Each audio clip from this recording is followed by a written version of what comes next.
खुरुमजरी हौजी निंथिन पुंग अनि ताखिबगा लोइनाना story collection YouTube channel बु मियेंग ताबिरिबा पुनमकपु तरामना ओक्चरी अहामदा मरुबा पाव policy अमगी मखादा चथरकपा लानी सिंडिमेना थिंगनाबा यारोय वाईके धीरेन जून अमदगी सॉलिड वेस्ट मैनेजमेंट प्लान थिंजिलगनी लमदेंग अपुनबा लुप वाकन मिफम चथखरे चिल्ड्रेन होंगी आंगांगसिंगदा खुदोन तमखरे नागासिंगना न्यू दिल्ली की जंतर मंतरदा खोंजेंग चंसिनखरे NRC ओइगेरा अमबु ओइगेरा अखोइना पामबदी मितो खंदोकपनी एन धीरेन लालौबनी हाइबा अहुमसु फारे बंकर तरेत थुगाइखरे हौजी पाव संदोंना पिजरी NRC ओइगेरा अमबु ओइगेरा अखोइना पामलिबदी स्टेट असिगी मितो खंदोकपनी हाइना हानेगी चीफ मिनिस्टर नोंदोंबम बीरेन सिंगाना फोंदोखरे BJP की MLA बीरेना वाफम असी महाकी हाइंगांग एसिगी मनुंग Chamba लाइफम खुनौगी लैतोंग संगलेंदा ngasi pangthokiba mari suba sajibu khudon lisingani subna kuntaruki thoromda phongdokibani laifam khunau senior citizens welfare association laifam khunau na sinba thoram aduda association asigi president Dr. Ngasekpam Borjen Maitaina president amasung Raj Sabha gi MP Mara Sanajawba leisembana special guest oina saruk yakhi thoram gi Chief guest oikiba N Dhiren haiki NRC oigera ama oigera aikoina pamlibadi mitok khandokpani mahaki government gi matamda mitok khandok lamlibadu karamna no haibado kana matana hangba leite India Foreigner Act 1993 ki makhada authorize tawbagi matungina biometric lauraga identify tawraga report tawraga lakibani maram aduna NRC tawbiyu haibagi decision ama lausi madugi matung ina NRC asi tawnaba central government da haidasi bezier lepadusu NRC tawbiro haiba citizen ama lofam thoi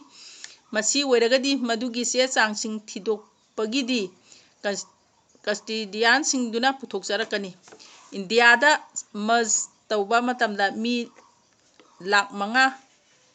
Romani मज तौबगी height paper असी India की home department Irga लेबनी अदुबु NRC तौनिंगबगा तौनिंगदबगा येतनबगुम तौरी NRC गायना महाकी मतंगी मिटोप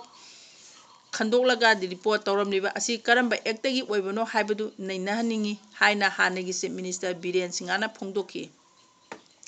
हौजिक तौनरिबा असिना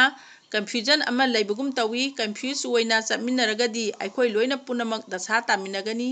karigumba khongthang ama lana chatkadore hairagadi madu guide tawraga chapada advisor media social activities ngi mathau tagani haina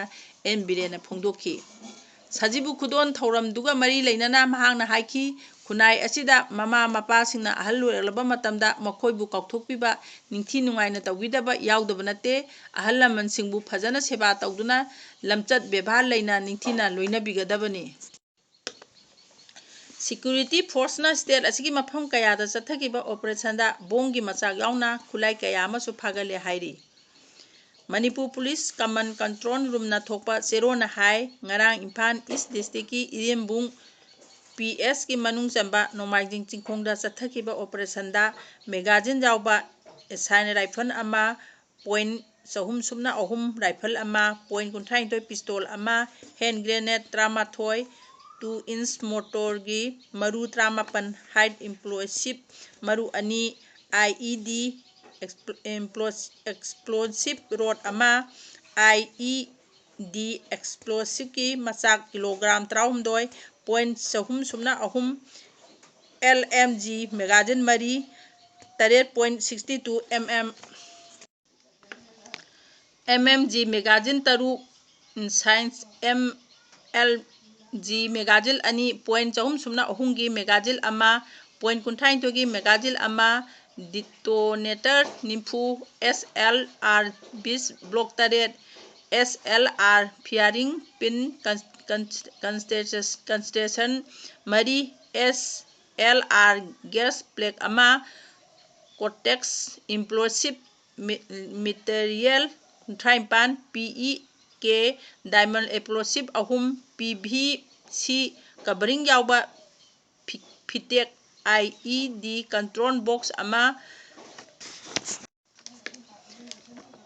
hand grenade ki ama tunga caliber gi kapa yariba maru 135 point 303 immunizum charger 8 phangki Imphal East District ki Porompat PS ki manung chanba awangching amasung masika taineba chingkhong gi area da security force na ngarang chathakiba operation da magazine jawba SLR rifle ama magazine jawba SMG combine ama detonator yawba Chinese hand grenade ama magazine jawba M33 rifle ani tunganba caliber gi kapa yariba maru yankai charger ani yawba radio wireless set ama telescope ama phangki hairi Police station asigi manung chamba chingkhai ching amasung masiga tainaba chingkhongda security force na thiba humbagi thabak chathabada magazine jawba 9mm pistol ama magazine jawba .38 pistol ama kapa yariba tunganba caliber gi maru yankhai teret phangki hairi Imphal East District ki Haingang PS ki manung chamba mongjam amasung masiga tainaba chingkhongda security force na chathakiba operation 33 bore single barrel ama kapa yariba tunganba caliber gi maru 35 helmentary BK jacket taret BP iron plate 9 Baufeng radio wireless set ama masigi charger ani phangki hairi Imphal West District ki Lampen PS ki manung chanba Langon Game Village zone ani dagi security force na KCP Nongdreng Khomba group ki Thiam Inau Sing 38 kauba kumbi makha lekai dagi haujina Langon Game Village zone ani da leiba nupa ama phare hairi Mangon dagi detonator yawba point 63 hand grenade ani 9mm kapa yariba maru 35 mobile phone ama Aadhaar card ama amasung ID card ama phangki hairi marapsida security force na ngarang Kangpokpi district ki manung chanba Lungtar Hill range amasung Sina Kaithenda sakhangdaba singna sajilamba bunker tare thukai khare hairi Manipur Police Command Control Room na ngasi thadorpa chironggi matung ina Imphal West District ki manung chanba Langon Chingya security force na chathakiba operation da magazine ani ga konana sans rifle ama magazine jawba point 303 rifle ama single barrel rifle ama bolt action rifle mari magazine jawba pistol 10 mm anti router rubber cell 5 detonator ama kapthokraba tonic mari 5.53 mm gi kapa yariba maru 5 phagatki hairi Imphal West District ki Sengmai PS ki manung chamba Ingenching Tengdongyada security force na chathakiba operation da single barrel nongmai ani .38 pistol ani .38 height explosive grenade ani amasung kapa yariba tunganba caliber gi maru 8 phagatki hairi Imphal East District ki Lamlai PS ki manung chanba Sawongbung Khunjaudagi security force na KSP gi active cadre ni haiba Hoidrom Sundar Singh Elai Sanathoi Elai Salai 94 sekta awang lekai kauba ama phare hairi Thawban District ki Khongjom PS ki manung chanba Tentha mathak lekai da leiba KSP apunbagi cadre ni haiba Laisang